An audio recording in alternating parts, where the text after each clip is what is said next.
قرآن ہوتا رہا اور یہاں قرآن درس قرآن دیتے رہے، اور آج بڑی مشکل سے ان سے ٹائم لیا گیا اور حضرت نے ٹائم لیا ہمیں۔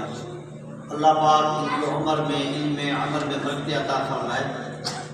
ایک چھوٹی سی بات مجھے یاد آ رہی تھی، تو ابھی حضرت جب اجازت لے رہے تھے ہمارے استاد محترم مفتی حبیب الرحمن قاسمی صاحب سے، مجھے ایک واقعہ یاد آ گیا۔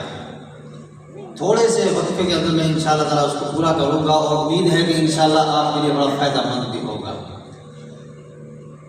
الادب فوق الادب، مفتی محمود رحمۃ اللہ علیہ کو کون کون حضرات جانتے ہیں؟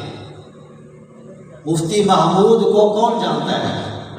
سب جانتے ہیں، جانی پہچانی شخصیت رحمۃ اللہ علیہ۔ قاری طاہر صاحب رحمۃ اللہ علیہ قاسم العلوم کے اندر پڑھاتے تھے، اور مفتی محمود رحمۃ اللہ علیہ قاسم العلوم کے محتمم تھے۔ اب معاملہ ایسے ہوا کہ قاری صاحب کو اللہ پاک نے جان نہیں دی تھی، اگر جان ان کے پاس ہوتی تو میرے خیال سے کئی بچے گزر چکے ہوتے۔ قاری صاحب مارتے بہت زیادہ تھے۔ ایک دفعہ ایسا ہوا کہ قاری صاحب کلاس کے اندر بچے کو مار رہے تھے، مفتی محمود رحمۃ اللہ علیہ کلاس کے آگے سے گزر رہے تھے۔ اب وہاں پر جب دیکھا تو کہا کہ قاری طاہر صاحب تھوڑا ہلکا ہاتھ رکھیں۔ کیا کہا؟ قاری طاہر صاحب تھوڑا ہلکا ہاتھ رکھے۔ تو قاری طاہر صاحب نے غصے میں کہا کہ آپ بھی استاد ہیں، میں بھی استاد ہوں، آپ مجھے کیوں روکتے ہیں؟ مفتی محمود رحمۃ اللہ علیہ ہنس کے چلے گئے۔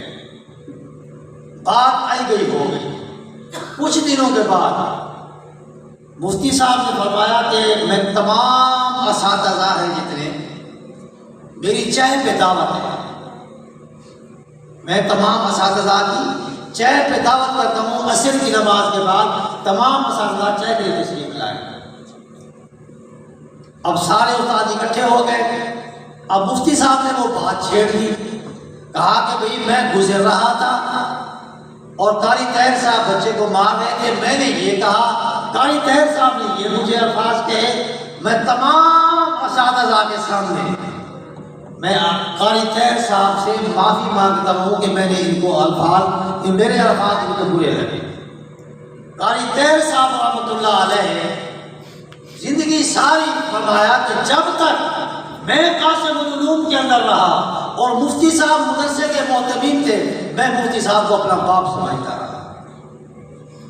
الحمدللہ ادب کے اندر بہت بڑی، آج وہی قاری طاہر ہے جو آج جنت البقیع مدینہ منورہ کے اندر سویا ہوا ہے۔ میرے دوستو، ادب کرنے کا اتنا بڑا مقام ہے، اللہ پاک ہم سب کو یہ نصیب فرما دے۔